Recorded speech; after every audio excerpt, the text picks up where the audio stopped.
Things are a little jumbled up in my files, but I should be able to toggle back and forth.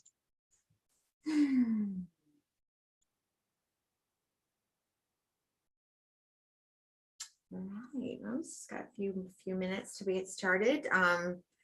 Workspace, I didn't get a chance to check yet, but have we gotten any observations posted of the comet? I know Kane posted one and he was kind of wondering what the heck happened with his picture. Paul liked that, so I thought he would have left a comment. It's an RGB thing. You can see the dot of red and blue. Maybe we'll take a look at it later. Okay. So while we're waiting, for those of you at home, color images are made up of three colors that are superimposed upon each other: red, green, and cyan, but we just call it blue, RGB. And sometimes that doesn't align itself and we get artifacts, or you'll have three spheres, kind of like a Venn diagram, overlapping each other. Now you can study the history of photography and see how color photography first came into use with the very famous first color image that we know of, which was exactly that. It was a three-color image: a red version, a green version, and a blue version that were stacked, and we had the first color photograph. We do that on Slooh. So if you download FITS files, they come to you as RGBs, if I'm not mistaken. I don't get into FITS files, but if you do, that's what you get. Awesome. So 2 minutes. Just a couple more minutes so we get started. He's going to watch the replay. So I do know that people watch the replays of this. Not everybody can be here live. Everybody wants to be here live. Yeah. I know for the Pluto show, a bunch of people did watch that as a replay. So once again, everything that we do that's recorded is available on the Star page. Oh, sorry. Now, while we're waiting, still about a minute or two, I can't go into Slooh because I have to highlight it on my. Well, so I was looking last night at the moon and it was quite beautiful here. I did not take a look at Venus though, darn it. I'm gonna hopefully do that tonight. I think I might have to go somewhere because it's getting close to the horizon. Yeah. I think we'll do a soft start here today. So our last 2 days of Space Camp, we're going to talk about a couple things today. Tomorrow's just kind of a fun day. We're going to look at some of these animations that I have about the size of the universe. What I come here for. I wanted to share where the old shows are and the old astronomy camp. So you click on community. This doesn't want to load now. So in community, you just click on star parties, and they're broken up by whatever they are. So student classes are astronomy camp that we have. Everything is here starting from 5 weeks ago, which was orientation on a Thursday, all through 5 weeks. If we go back, I guess I can hit this button. Community-led star parties are the Tuesday shows, and the Pluto and Opposition show, and some other things. And then if you want to find the regular show, that's someplace else. I do want to look at some of these observations. So the whole world seems to be caught up in this comet madness right now. And this is the C2023 E1. So that was the comet that was first discovered in March of this year. We talked about this last night on the Tuesday show a little bit. The excitement seems to be over the fact that it's getting brighter.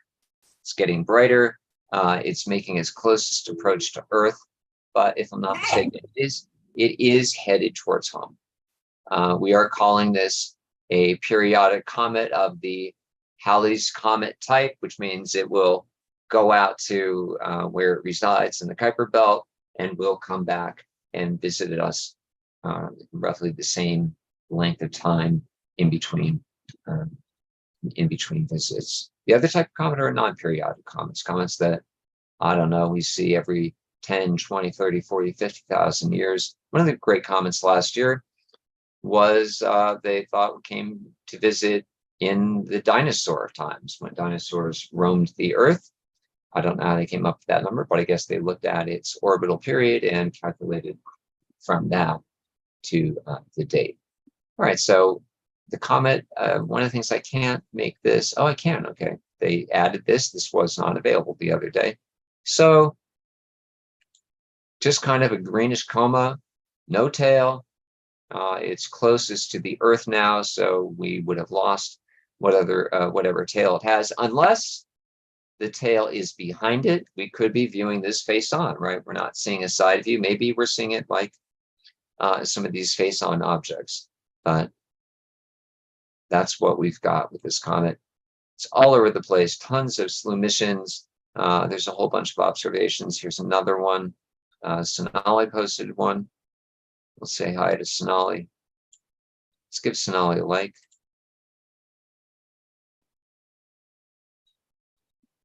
So if you haven't spent a lot of time on the new updated Slooh webpage, everything is under community. That's where you see observations. That's where you see the star parties. That's where you see Hall of Fame, which is your ranking. You can toggle back between featured and all. I like all because featured observations are usually people that have more than 10, and usually the number goes up and up. If you have 40 likes, you don't need me to like your image. I would much rather like this image of these two beautiful stars and give them a like. It's not going through. Okay, to go through. So I like kind of the underdog work, the people that are working hard but haven't made it yet to featured observations. Those are the ones I usually go through and like. We'll give Yari a hit on the Pleiades. Oh, Yari's been busy. Look at this one, Polaris. So why is that one so intriguing to you? Because it's a double. It shows Polaris and the companion, Polaris B. So Yari has definitely stepped up his game. His observations have been fantastic. His processing skills, he's obviously working a lot on this. All right, one more comment. Sonali already liked that. Yeah. All right, so you get the idea. So don't forget to schedule some comet missions. Like I said, they're all over the place. Paul is actually making them as featured observations. Maybe we'll go back and take a look at where those are. Taking a Slooh break early. We're starting off with a Slooh break. They are, if you go to your home page, which is the little Slooh logo, we'll get the featured missions. So we've got the comet and some other objects. So hopefully by now, if you're still kind of new to the new dashboard, it's starting to become familiar to you.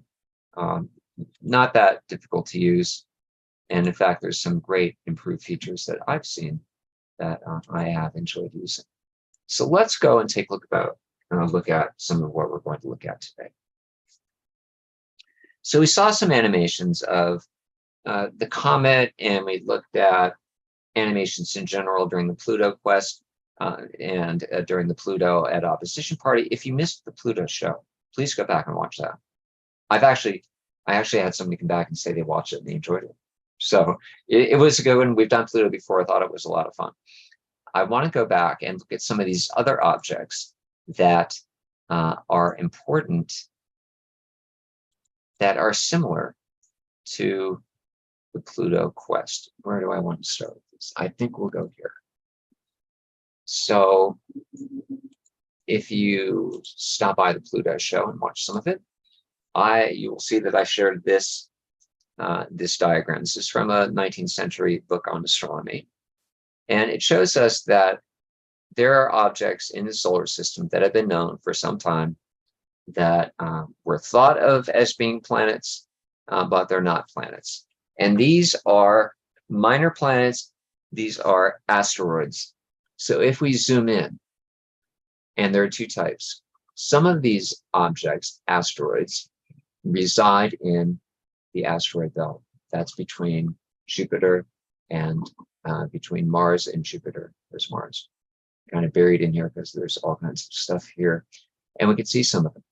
Hebe, Astrea, Vesta, Ceres, Pallas, Juno, Flora, Iris. And if I go back to Slooh, we'll see them listed in our minor planet section. So if you want to schedule missions to these, just go to up here. No, there's telescopes, schedule mission, scroll down. These are Slooh 1000 objects, minor planets. Ceres is a minor planet. Some of these are asteroids. So what's the difference? A minor planet is spherical and it's basically a planet, but planetoid type object, right? But smaller. Pluto is a minor planet now. It's not an asteroid. Asteroids are basically chunks of rock. So some of these objects, we can see them. Astrea, Ceres, Eris, Flora. Do you recognize the names? They're all on that chart. Iris, some of them, Vesta. So that's some of them. Some of them are in the asteroid belt. And if you schedule missions to these, we don't need to treat them like Pluto. We don't have to blink them. We don't have to blink compare.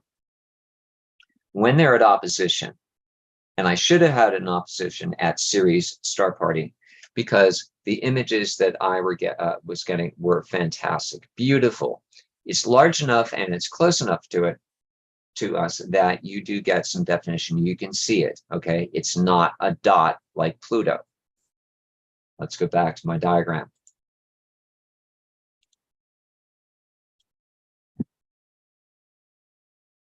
So these look a lot of times like stars, Ceres does. That's where a lot of these objects reside.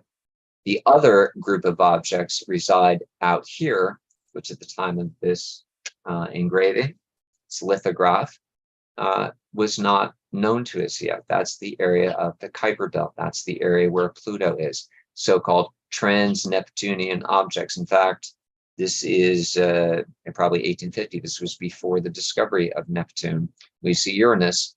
These are objects past Neptune. And let's go back here again. Sorry. Let's do the screen swap. So which one are those? Minor planets. These are objects like Haumea, Makemake, and Pluto, and I forget which ones. I get mixed up with some of them.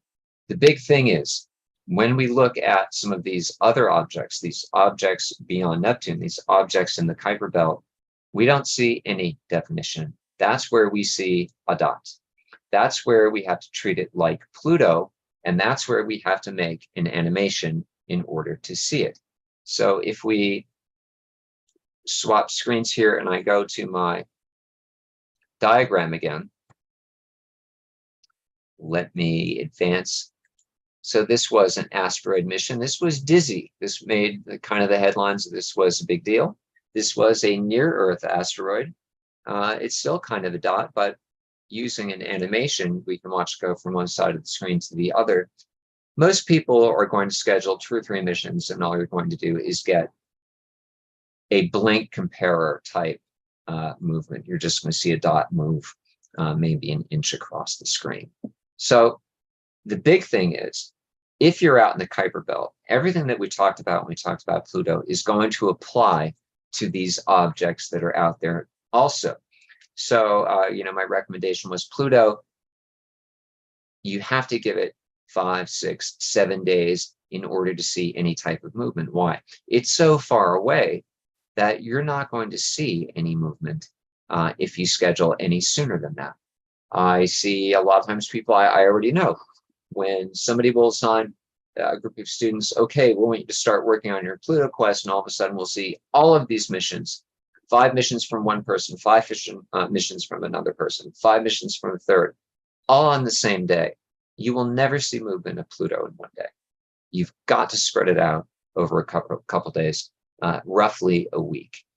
Now, this asteroid here probably came to us from the Near-Earth Asteroids group. There's a special group here on Slooh that just tracks asteroids. Oh, well, that's not all they do, but let's put it this way. They use Slooh in their hunt for asteroids. It's a very intense program. I haven't taken it, but if you have interest in that, you can reach out to paul@slooh.com, and he would be able to fill you in for anybody that has an interest in getting involved with the asteroid group. Maybe someday I'll do it. I don't know.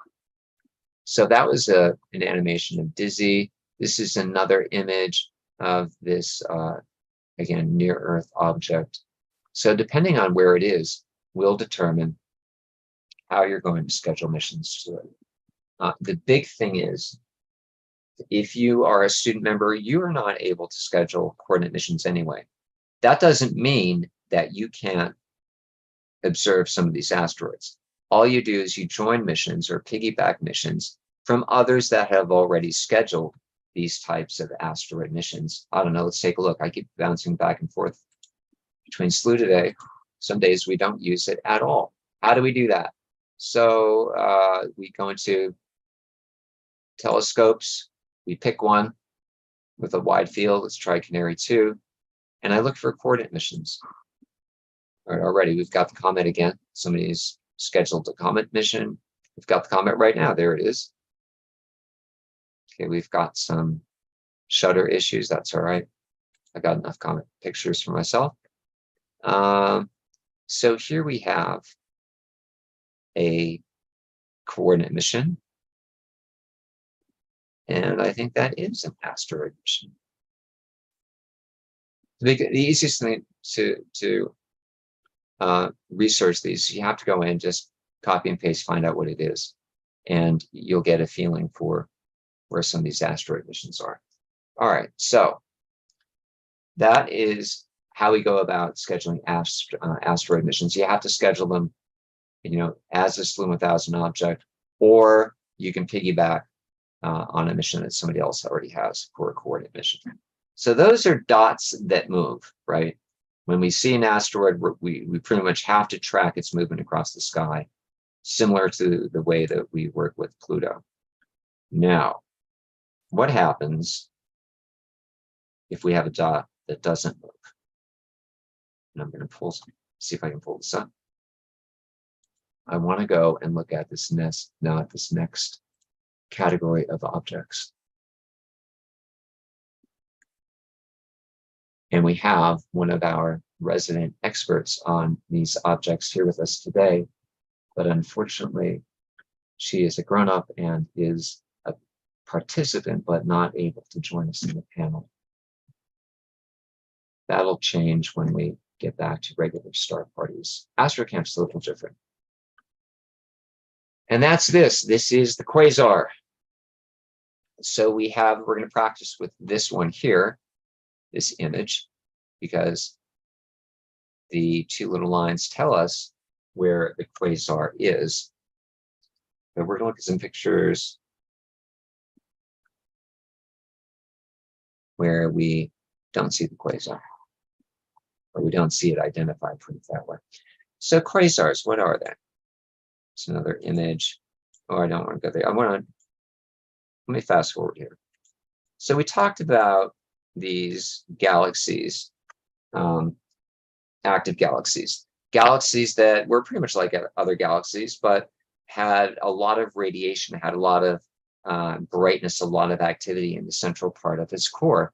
And that's what we have with a quasar. A quasar is a type of galaxy that is a subcategory of active galaxies. And we have this very, supermassive black hole at the center, very, very bright. Some estimates say that they can be up to 1 trillion times as brighter than our sun at the center.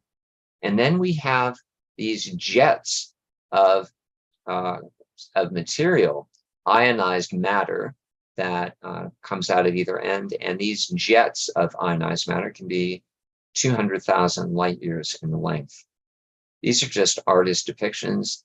Somebody posted a comment, a student, and wanted to see the jet. I've never seen the jet in person. These are all artist renditions. But again, we see the dust lanes of the galaxy, this very, very, very bright center, and these jets coming out. And here's another one. I kind of like this one. That black hole to me kind of looks like an orb.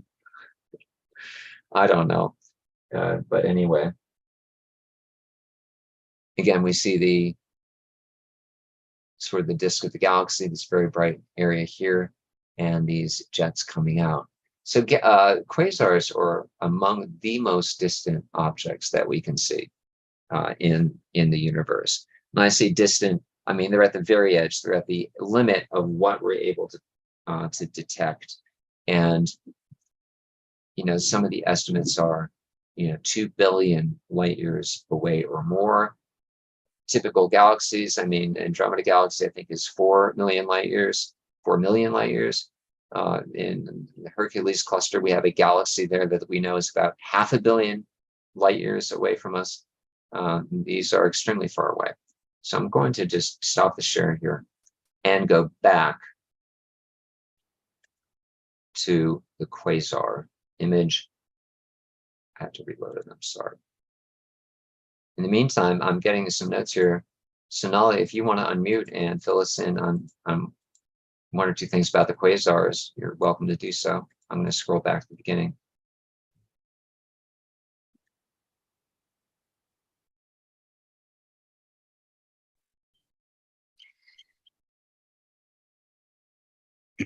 Hi, Keith. This is Sonali. Can you hear me? Yep. Hi, welcome Sonali to Astro Camp. We'd love to hear your comments on the quasar that you can share with students. I think Keith mentioned that you cannot coordinate missions, if I'm correct, but I think you can hunt for some of these quasars under the Slooh 1000. Mm-hmm. Right. And if you are interested, these are very interesting objects. You have to realize some of that light for some of these quasars is really billions of years old. And, like Keith has said, these are so far away, they appear just as a little dot. And sometimes that's all you can see. But the trick is knowing how to find out what dot you're looking at that is the quasar. And then that itself is a challenge. When I first started looking at these, I was truly amazed that we could see something so far away with the Slooh telescopes. And I think these are objects that are worth looking at and finding. And there are ways to look for them in the photos that you've taken. And I'm sure Keith will cover that too.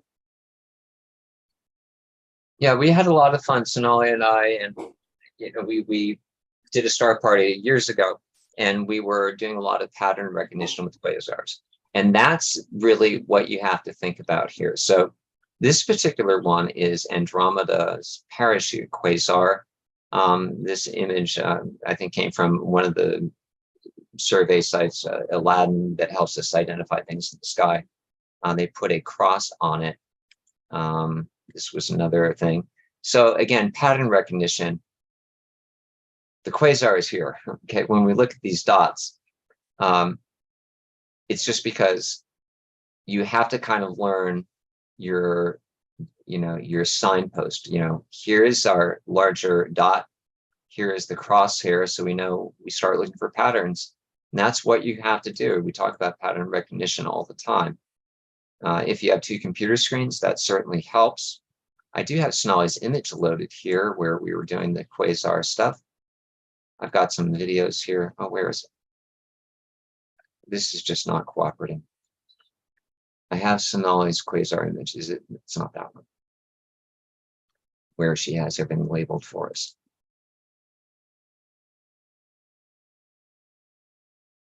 Oh, this is just going to give me grief. Let me find it.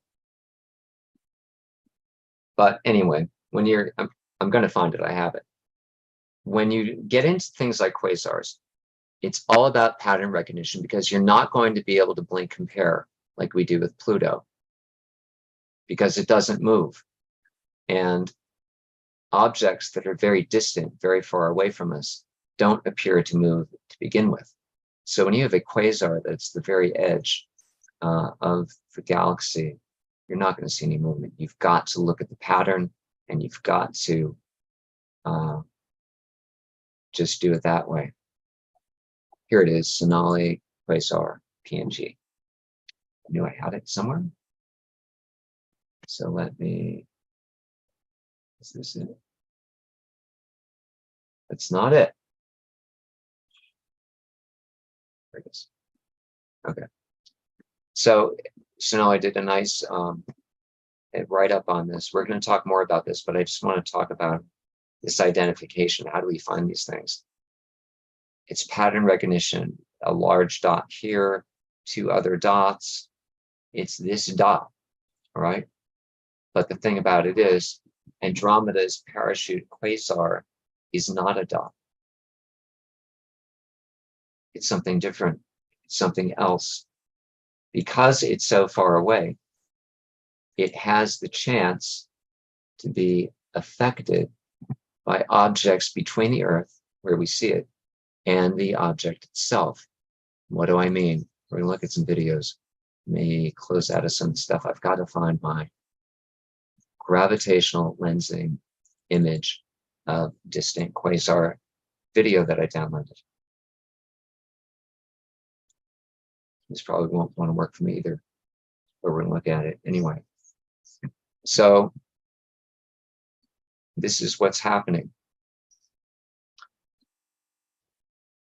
Let's see if it'll let me do it again. So the quasar is so far away that if something like a galaxy is between the Earth and the quasar, and we also see it with supernova events too, the light that passes from the object will be bent by the gravity of the galaxy that's between us and the quasar. And if you ever play around with the telescope and you play with focal length, you know that you have to kind of turn the knob for something to come in focus. Those points of light won't always come into focus. So that single point of light that we're seeing coming from a quasar will actually appear as multiple points of light. And we call that a gravitationally lensed quasar. We're going to look at this graphic again. So the light comes from the quasar as a single beam, but it will be bent outwards because of the gravity of the galaxy between us and the quasar. And then we'll start to converge again because of the great distance, but it doesn't always meet in a single point. Sometimes we get these individual points. And the Andromeda's parachute quasar, which is what we've been looking at, is one of these objects. So what we see on Slooh is a dot, which I'm with Sonali and other people that look at these quasars, we all kind of agree. It's amazing that we could even see anything.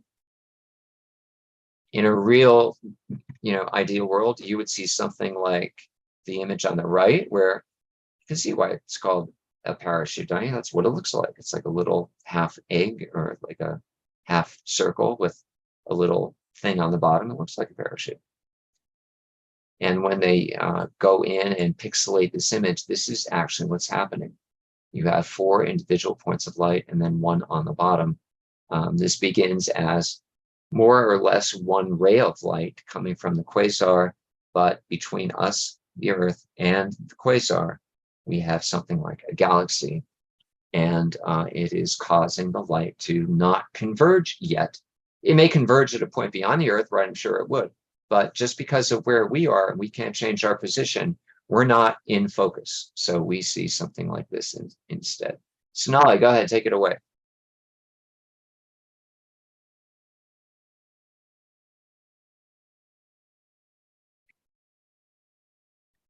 Thank you, Keith. As Keith mentioned, there's really not much other than, what he's explained as pattern recognition. multiple points. And the more you look at these images and compare what you have, I think it becomes easier to recognize it. Of course, some Slooh images, depending on the day, you may not see it. I would say don't be disappointed. It took me quite a few images sometimes to get to an image where I could see. This one is actually one of the easier ones. There are other images that they are much harder to find, but this is a really good challenge. And I think you will learn a lot about how pattern recognition, I know Keith has mentioned blink, but quasars are a really interesting entity. And I'm hoping that with the James Webb's, maybe we'll telescope and the images from there, we'll get more information on these.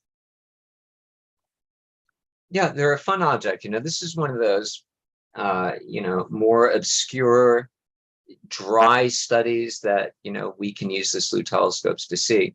But, we were talking about this the other day.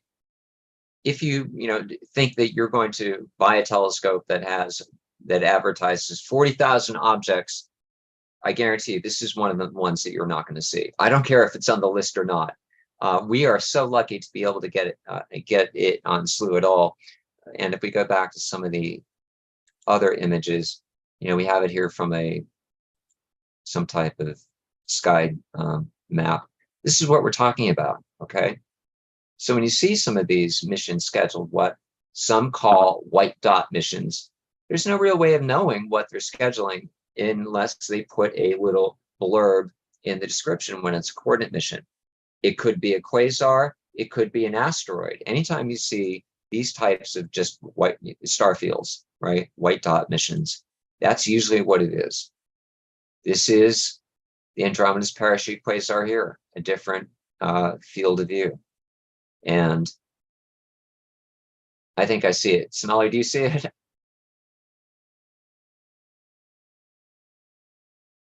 It's just because of the pattern.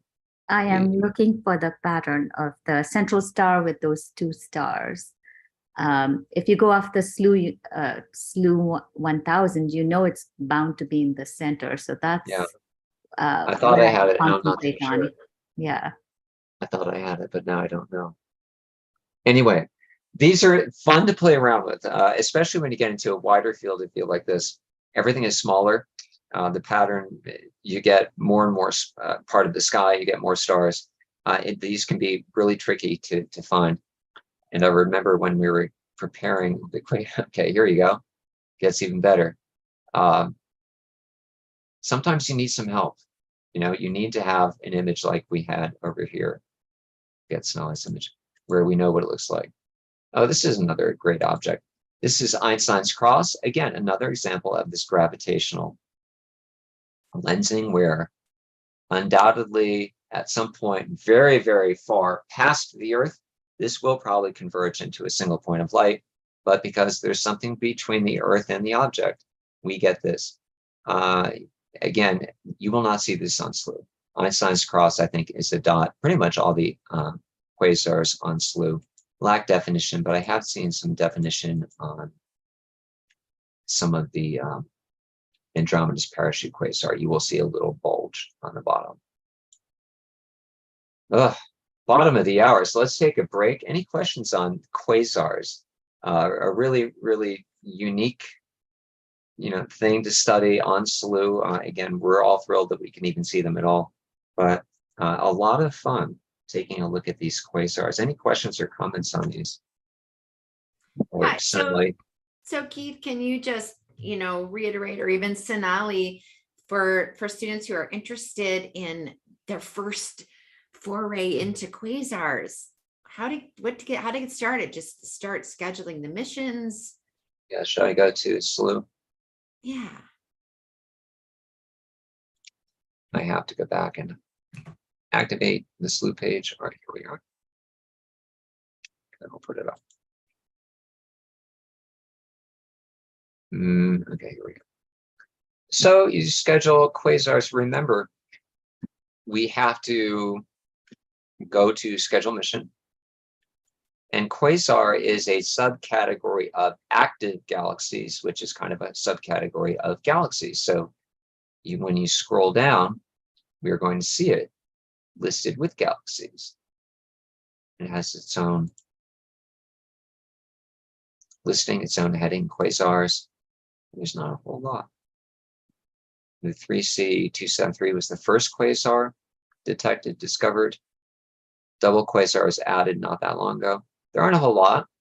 And, as I said, these are not spectacular objects to view like we see in the artist drawings or like some of the clouds of gas and dust, any of this type of nebulosity. But they're interesting because of what they are. That's what I get excited about with quasars. All right. So now, final words on quasars before we move on. I love these objects because, like Keith said, these are interesting. These are one of the farthest objects that we can see on Slooh, even though they're just a dot. They're fascinating because of what they are. And, if you read about a quasar somewhere, I would say try and see if it's possible to see it on Slooh. You can always ask someone in Slooh if you're able to do that. And you might be surprised. There are more quasars than what are available in the Slooh 1000, of course, in the sky. But they're so far and so small that you may not see them. And I think the ones that are in the Slooh 1000 are the ones that you are easily able to pick out on Slooh. And just learning about each one of them is a fascinating insight into galaxies and how our universe operates, or how we think it operates at this point. Yes, well said. So if you remember, another category of object I wanted to cover today that don't fit into other categories is this one. When we started off, I'm going to fast forward through a bunch of things here. We talked about M101, the pinwheel.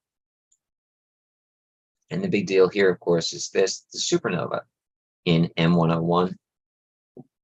We haven't had a good supernova in a while. This was, again, the cause of excitement about 5 weeks ago when we started astronomy camp. Now, of course, it's the comet, because the comet's getting fairly close to the Earth. It's its closest approach to the Earth, and it's getting brighter. But we started astronomy camp with this supernova. And there are different types of supernova, but this is the type where it is blowing up, which is type 2, that's type 1A. We're going to blow through that. So that's the event, right? That's when the star has stopped producing fuel for itself. It's no longer able to fuse hydrogen into helium at its core, and it starts to expand. And the stars of certain mass, anyway, will just explode. They blow up. And the question then becomes, after we see the light, maybe look at this one too. That was one popular supernova. This was one from a couple years ago. You don't have to have it in a spiral galaxy. It can be an elliptical galaxy too. This was M85. This was one of the last really good supernova events on Slooh. I did an animation, a bad animation, sorry. But again, the supernova is this. This was in an elliptical galaxy, which, from what I remember, is in Coma Berenices. But again, a star blowing up. So the question becomes, what happens to all that material after the star dims? You know what I mean? We're going to take a look at that. My screen sharing is just all over the place tonight. I'm sorry. I have to get back. It's because I have stuff all over. So the material that's left over after the star starts to dim becomes this. This is an engraving of a drawing that was made by Lord Rosse. Looks a little different in this one. This is M1. This is the Crab Nebula. This is the star that went supernova in 1054, the so-called visiting star of 1054.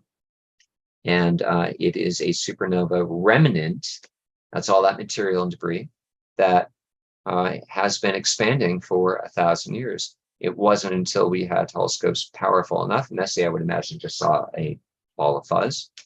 But Lord Ross had the Leviathan, the 40-inch telescope, and he was a regular observer of this supernova remnant.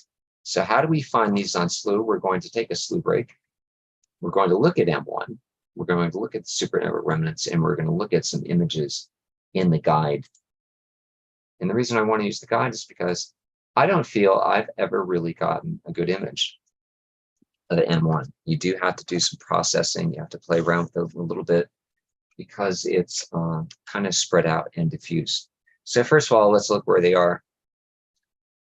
And the reason I'm showing you this, I don't usually do this much Slooh, is that these can be kind of hard to find. They're buried in different spots. So supernova remnants are down with stars.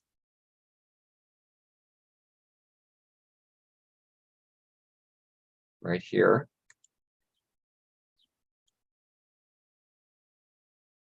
I did have some missions scheduled to the Veil, but the Crab Nebula is one that we want to see. The sun is in Taurus right now, so we should not be able to schedule, maybe very early in the morning. All right, it's going to let us do this. I schedule a mission to that. I'm going to go to my magnifying glass, and let's look for Crab Nebula. Now, at some point, this looked like just kind of a fuzzy patch, a nebula. Remember, Latin word for cloud. It looked like just kind of a cloud. And the name stuck, but it is a supernova remnant. It's what's left behind from when that star in Taurus blew up. And it's going to make me type it in again. Why not, right?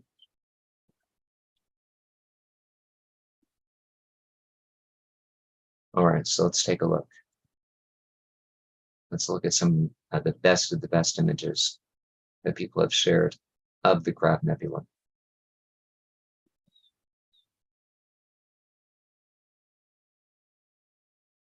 Not going to work. Let's try it again. There it is, Crab Nebula. So what I like to do, overview will tell you when is a good time to schedule missions. Missions allows you to do more of the same. I like to go to observations because that's where we get to see pictures. So this is a typical Crab Nebula. Somewhere in the middle, there may be some stellar material, but we can see it's this expanding cloud of gas.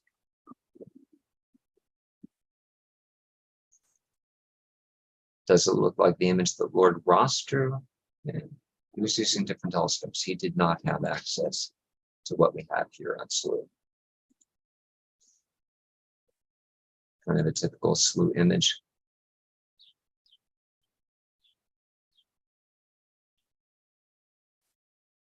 If we go back to our observations, I think we can go to, in the overview, there should be a guide post where we can learn all about it.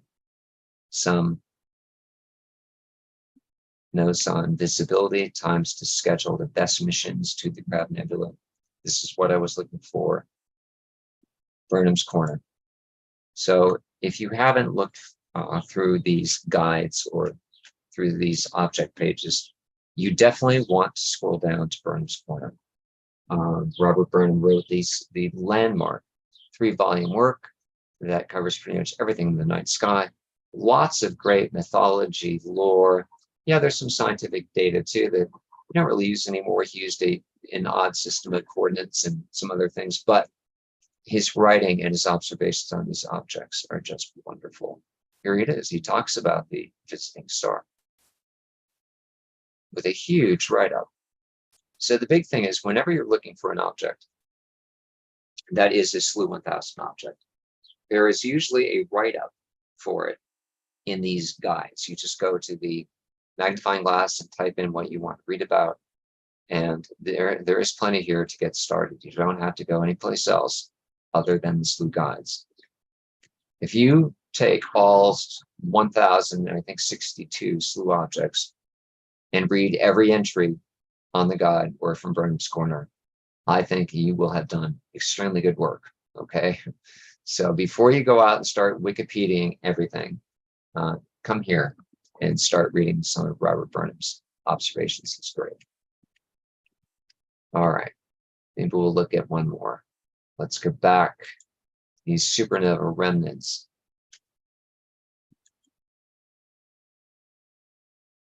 What do I have to do here? Go to telescopes. Let's look for the veil. We'll do that. I had some missions scheduled to the veil.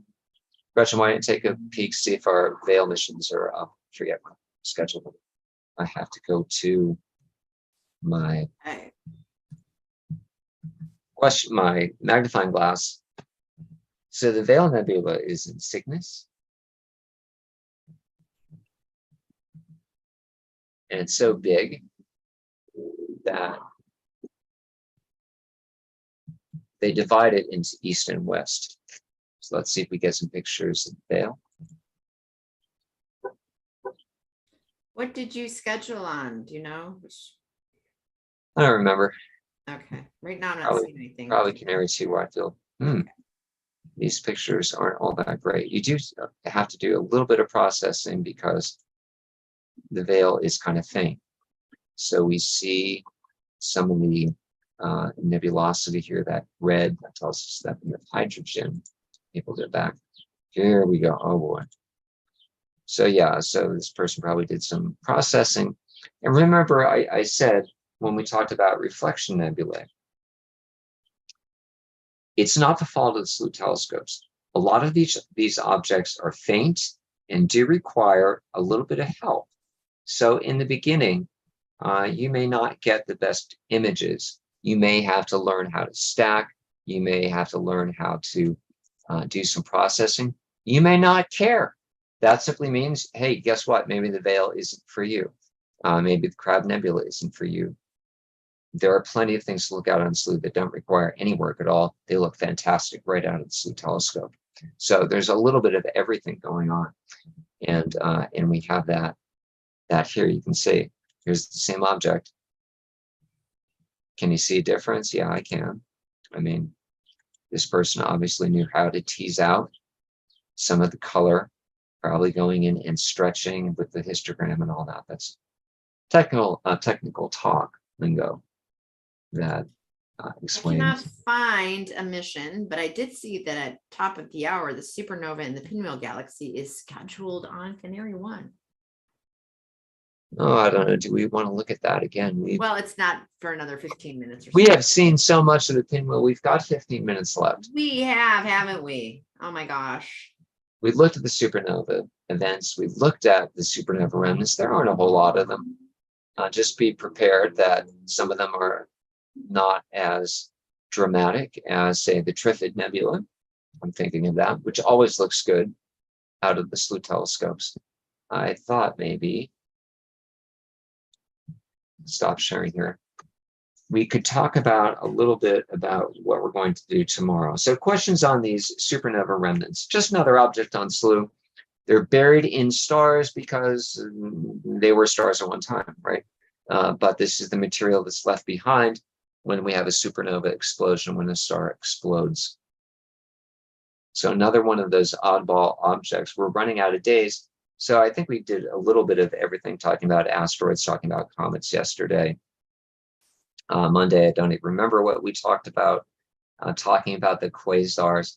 So before we take a look at something else, do we have any questions on these?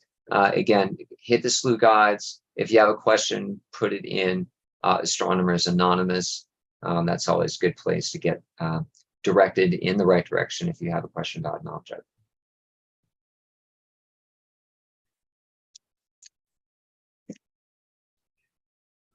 All right, tomorrow is our final Kahoot for Ooh, Astronomy Camp.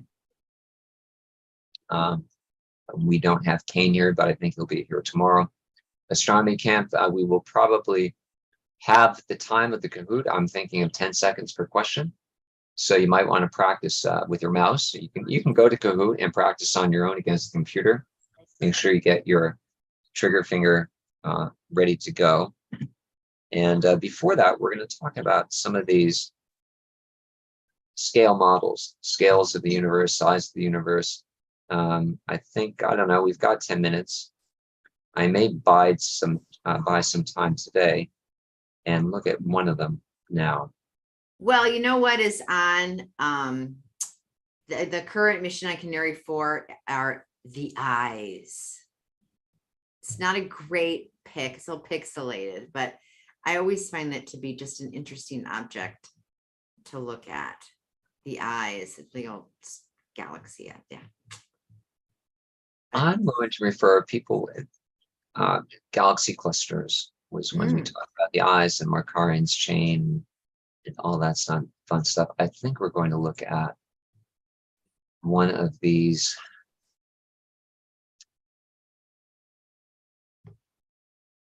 scale A lot images. of great things that are scheduled today. Swan Nebula is coming up, and oh my gosh. So I don't. Let's do this one. We did talk about this a little bit. So when we talk about quasars, we're talking about the edge of the galaxy, the edge of the universe, the known universe, or at least what we think. Let's look at some of these size comparisons. So there are quests. I think there are two quests. How big, how far? I think there are two separate quests. I haven't taken this yet, so I don't really know. But this is what we're talking about when we talk about these distances, when we say a quasar is far away. If we look at the Earth and the Moon, I did share this very, very early on in astronomy camp, but I don't think anybody who's here today was there for that. Earth and the Moon, the solar system. It's impossible to share on a single screen, even the size of the solar system. The example I like to use is if the solar system were a football field, all of these planets, the 4 planets, are like in the first 5 or 10 yards. Uranus is the 50-yard line. Pluto is in the other end zone. That's how far away we are from even the planets in our own solar system. I think Pluto is 1 billion miles. We don't talk about miles, we talk about usually astronomical units. Pluto is 40 times the distance that the Earth is from the sun. And these types of numbers are just difficult to understand just there. And then we get into stars, and the closest star system is this Proxima Centauri system, which is 4¼ light years from us. So if we use our football field analysis, our little analogy, if Pluto were in the other end zone from the sun, which is the size of a pea, Pluto you wouldn't even see. The closest star would be 250 miles down the road. Okay, that's the closest star. And we'd see the others, we get into 13, 14, 15 light years away from us. Everything that we see in the night sky is in our own solar system. If you go outside and look up, you're looking at things that they're in our galaxy. They're not out here. So the further and further we move out, solar system is here in this outer spiral arm. We're in the outer third of the Milky Way galaxy. We see some of these nebulosity that we talk about, some of the best of, right? The Eagle 7000, Orion Nebula at 1300 light years away. You notice they don't show anything here. That's the no-go zone that astronomers talk about. You can't look through that much dust and stellar debris and all that kind of stuff that's out there in the Milky Way. We kind of look closer to home. And even our little neck of the woods, 7,000 light years away. Pretty far. Or is it? Then we talk about our local group. When we talk about the local group, we think about the Milky Way and Andromeda, 2.5 million light years from us. These island universes that Immanuel Kant first talked about as telescopes started to get better and better. Remember, Kant was not an astronomer, he was a philosopher. Triangulum will probably merge with Andromeda first, and we look at some of the animations of how these galaxies are going to collide and probably become one giant elliptical galaxy at some point in the future. But again, in our local group, it's not just Triangulum and Andromeda. It's all of these globular clusters and the small Magellanic Cloud and all of these other things that are probably getting pulled in by the gravitational pull of the larger galaxies that are like the host, right? All these other objects, you can certainly see in this diagram anyway, how everything's kind of grouped around the Milky Way, everything is kind of grouped around Andromeda, Triangulum, nothing's really grouped around that, it's just kind of getting sucked in by Andromeda. Then we have this, Laniakea, the larger group of galaxy groups. So we have our local group buried in here somewhere. So all those trillions of stars are just a dot in this larger grand scheme of things. We have these superclusters, and we did talk a little bit about how these clusters form galaxy clusters, not galaxy clusters like we have in Macarian's chain or Leo. These super galaxy groups, right? We're part of the Virgo supercluster, and as you can see, we're just a dot. We're nothing.